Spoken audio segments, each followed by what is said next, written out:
Ladies and gentlemen, I've had many people coming out to advise William Samoei Ruto to fire some of his cabinet ministers, some of his principal secretaries, and some who are maybe the chairperson of boards or rather the parastatals of the government. The reality is, when you look at the policies that William Ruto is having, is exactly contrary to the Vision 2030 that during the regime of Mwai Kibaki, Kenyans had when it comes to the leadership of the Republic of Kenya. When you look at the agenda, ideology of William Ruto, he is coming out to take a different route when it comes to the stabilization of the economy.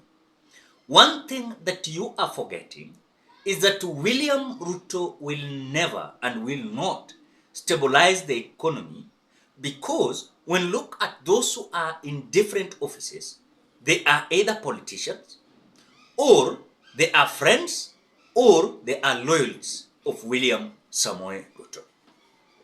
And that is why when someone who is not performing well, or rather someone has been appointed into the office and she or he is not capable of having the mandate, or rather actualizing the reason why he or she is in the office, cannot be well laid the way William Ruto is coming out to say that things are going to be better. It is because this man, when he came in, he never understood what he was going to do at all. In fact, one thing that I want to say, William Ruto never expected that he was going to win the election.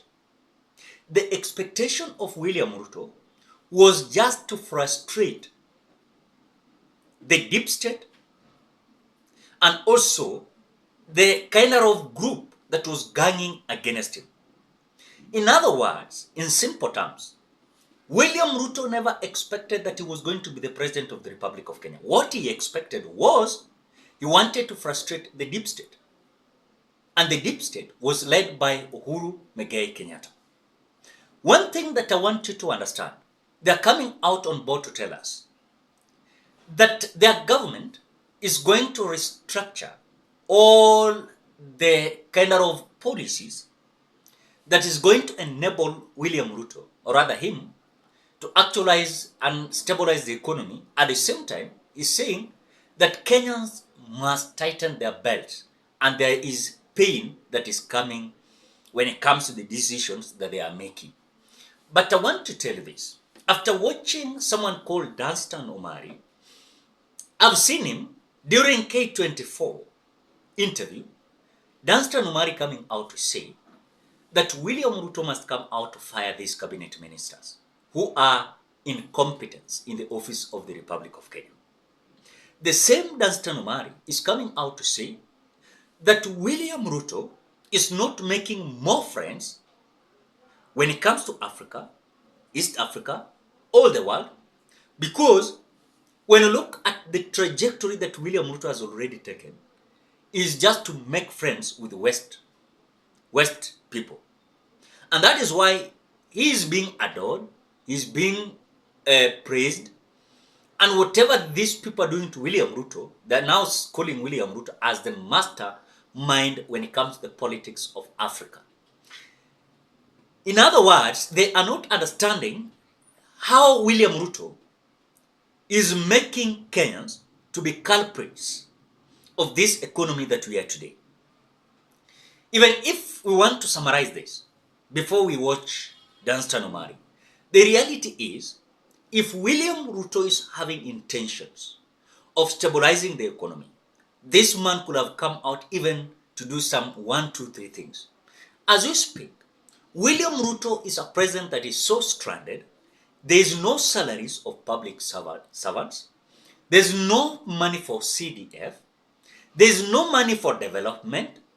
The same man is borrowing and he is high-taxing Kenyans. How do you expect a president such of that going to stabilize the economy? I know many people are complaining, say, that can we give William Ruto time? It is not us who are coming out to blame William Ruto more.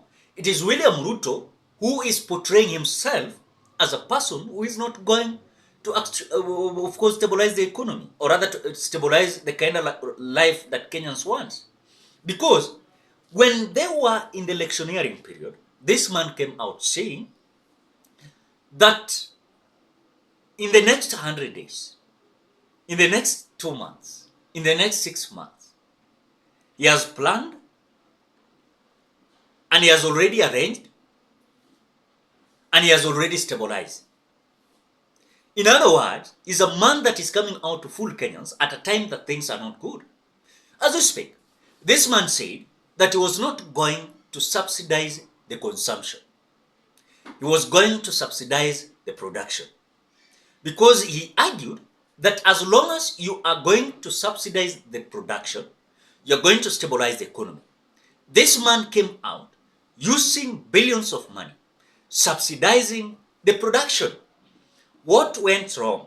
Even if today you'll see a 2 packet of unga going for 30 Kenya shillings, and the prices of fuel is still high, mark my words, life is still going to be hard.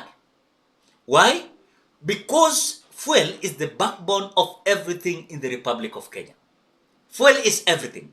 Because when you want to transport this unga, you use vehicle. Vehicle use fuel. You want to transport your kid from one place to where he or she is going to school, you're using a vehicle. Those who are using aeroplane also, they can say that. But the reality is, the fuel that today Kenyans are coming out to cry about is about the backbone of everything. And today, if the price of fuel will come at 100 Kenya shillings or lower than that, then I want to tell you everything is going to be down. But at the same time, William Ruto is a president that is looking forward to do a kind of shoddy work in the name of the route that he has taken is so painful, but later on, we are going to see good things. One thing that I wanted to tell you about whatever William Ruto is planning. William Ruto is planning for his re-election in 2027. And what he's doing now, he wants people to cry. After crying, then he's going to break the chain. And by breaking the chain, he's going to release the money they are stealing and storing. And by that, in fact, as we speak, William Ruto is busy capturing the attention of some churches. They are being given millions of money so that as we are going with of course, this discussion and argument is going to ensure that these bishops, pastors, reverends, and apostles are going to sell his agendas in their churches. So when you look at Dastan Omari coming out to say so, President must, and not tomorrow, today Friday, sack all the incompetent people from cabinet, from positions of power, from positions of decision making, not reshuffling them, not deploying them elsewhere, because they have shown they cannot deliver. Number two, the president must allow the organs of government created by the Constitution, those are the investigative arms of government, to take up their role. Remember, under Kibaki, taxes were not as much as what President Ruto is now collecting. But there was no coin disappearing, getting lost through corruption under Kibaki. That is why you saw development. This government is collecting almost 10 times. Wakili, the way we are talking now is the way people were talking in 2003. But we saw work. Saying that there is money getting lost. Look at these new ministers, these newbies, these people who were working in the civil society just the other day. And now look at how lavishly they are living. They were just pointing to wastage. They were talking. Kibaki gave the confidence of citizens. Citizens' arrest power came back. People could not bribe anywhere because they would call Kibaki directly. Government officers toned down. The opposite now that we have. There is more money being collected daily, but you don't see any form of development, any form of government services being offered. What do you mean, any form? Show us anything. Because when you talk about taxes, you only see the taxes in terms of Kenyans getting services. We saw Kenyans getting services under President Kibaki. We saw Kenyans getting, although mild, services under President Uhuru. This one, they need to show us where they are taking the money. The third issue is that the president needs to sit and work. Work means sitting behind a microphone as a journalist, as a news anchor. Read the news. If you are not here, the situation room cannot be heard.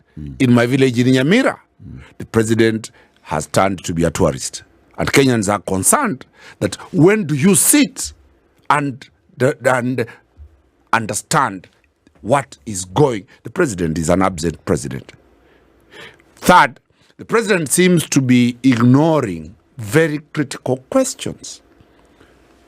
President Ruto was handed over power by President Uhuru Kenyatta, and he was given Uganda as a trade partner. We have been trading with Uganda since time immemorial. Under the watch of the president, Uganda has moved to Tanzania. The impact on the economy of this country, all those towns from Mombasa. Which Uganda has moved to Tanzania? They are now using the Central Corridor.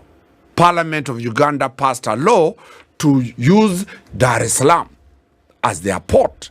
The net effect on this country in the next 1 year, you will understand that things are bad. Uhuru saw this, negotiated with Museveni, and said, Museveni, let us give you an inland port at Maimayu. Don't move away. The first thing the President of the Republic of Kenya, President Ruto did is to revert many of the economic policies that had been captured in Vision 2030 by bringing a slogan called bottom up.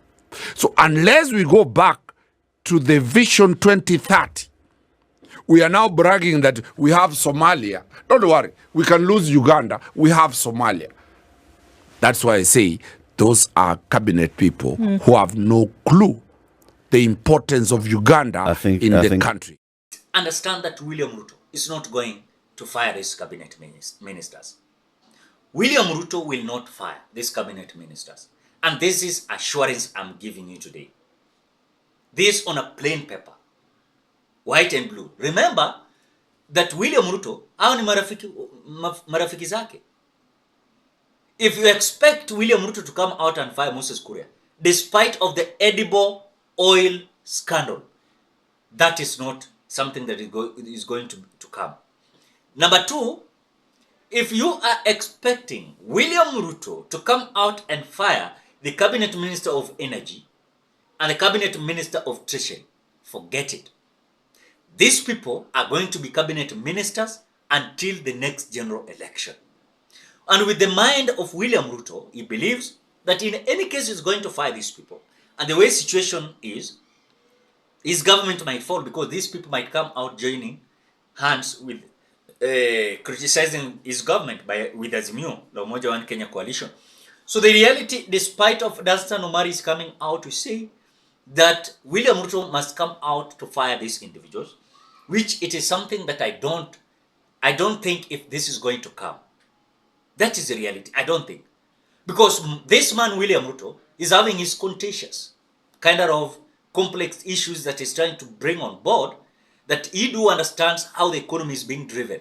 Not like that. The economy is sabotaging and burdening William Samoei Ruto, as he is clueless, planless, rudderless, and he doesn't know how to turn this chain. The chain has fixed him already.